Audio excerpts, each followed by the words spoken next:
Welcome to Pebbles channel.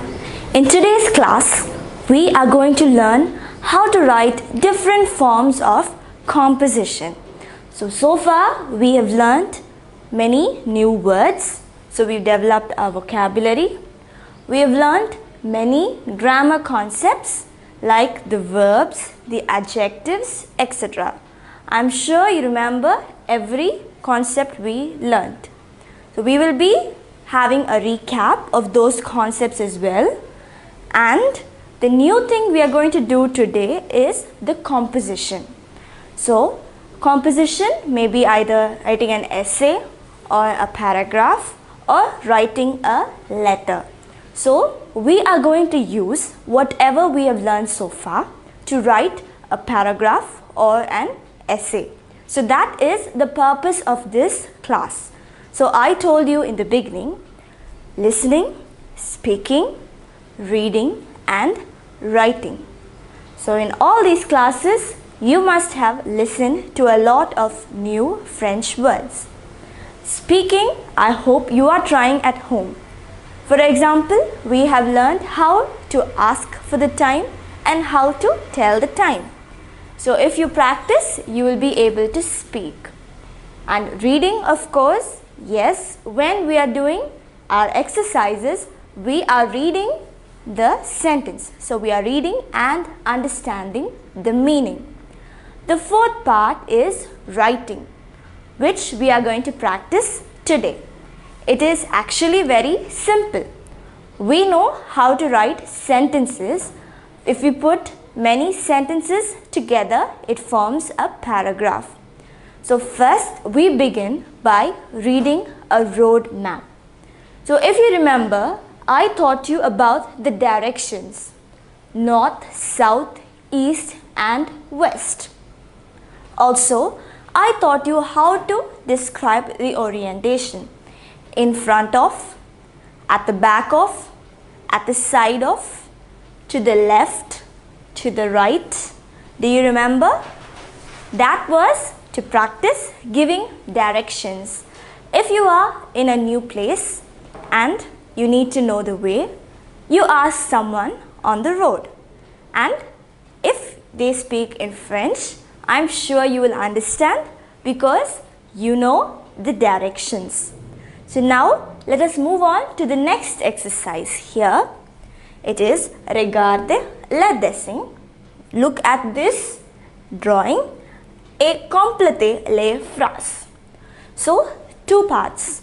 First we are going to understand this drawing and next we are going to complete the phrases. So I will give you the phrases in the next session. So first take a look at this map. This is La Rue Safran, the street. This is the road. And what are the things present here? La pharmacie. Then there is le café, la bibliothèque, which is the library. And then at the end of the road you have l'hôpital, the hospital. And then you have le jardin. So the garden is surrounding the hospital. And on the other side of the road we have la boulangerie, le bureau de poste, la banque, and then in this end we have les magasins. So I want you to remember the things present here because I'm going to give you certain phrases. For example, I will ask you la bureau de poste et dash la banque. So the post office is dash the bank. So it is on the right side. So you would say à droite, à droite. So I hope you remember those words, droit, à gauche. So these are the words we are going to use to fill in the blanks. So for that you must remember this picture. So we have la pharmacie, le café, la bibliothèque. On the other side, la banque, le bureau de poste, la boulangerie, And at one end we have l'hôpital surrounded by le jardin, and on the other end we have les magasins. So now we are going to answer some questions based on this road map. So memorize the places here and we'll try to answer them.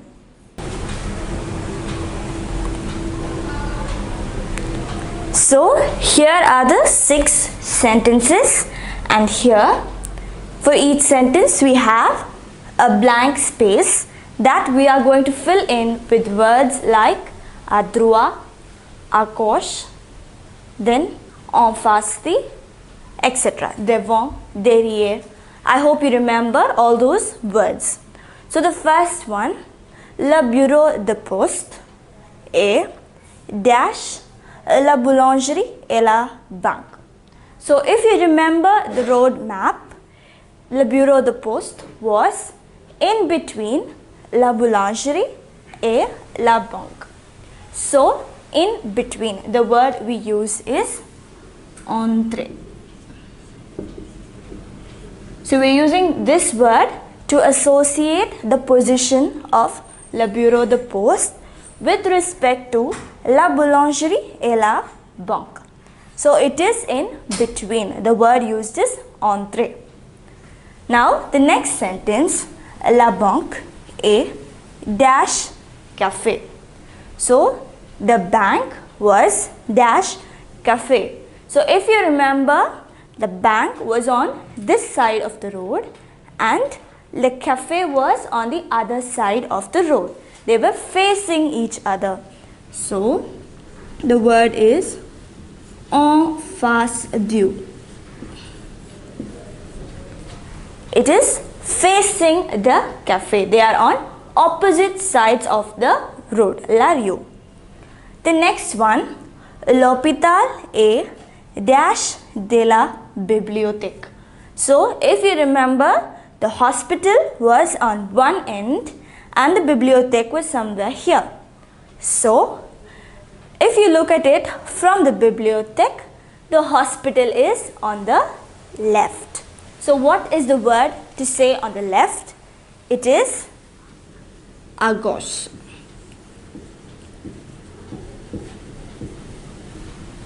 So l'hôpital est à gauche de la bibliothèque. The next sentence, l'hôpital est dash de la rue Safran. So now again we are going to explain the position of the hospital, l'hôpital, but with respect to the rue Safran, de la rue Safran, with respect to the street. So where is the hospital located? It is located at the end of the street. So the word is au bord, at the border, at the end, au bord de la rue Safran. The next sentence, les jardins et dash l'hôpital. So now if you remember, the garden was behind the hospital. So what is the word for behind? It is derrière. Derrière. So le jardin est derrière l'hôpital. The next one, les magasins sont dash de la pharmacie. So where do you remember where was les magasins? It was at one end and it was facing the pharmacy. So again, en face de la pharmacie. So let us read these sentences once again. Le bureau de poste est entre la boulangerie et la banque. La banque est en face du café, facing the café. L'hôpital est à gauche de la bibliothèque, to the left. L'hôpital est au bord de la rue Safran, at the end. Le jardin est derrière l'hôpital, behind. Les magasins sont en face de la pharmacie. Facing the pharmacy. So this is how you explain the road map. I hope you understood how we placed these words, and I hope you remember these words. So we need to practice giving directions. So that is one very important part of a conversation, especially when you are in a new place. You need to give instructions, you need to get instructions, and also if you are asked for instructions, directions in your own place, you must be able to explain without hesitation.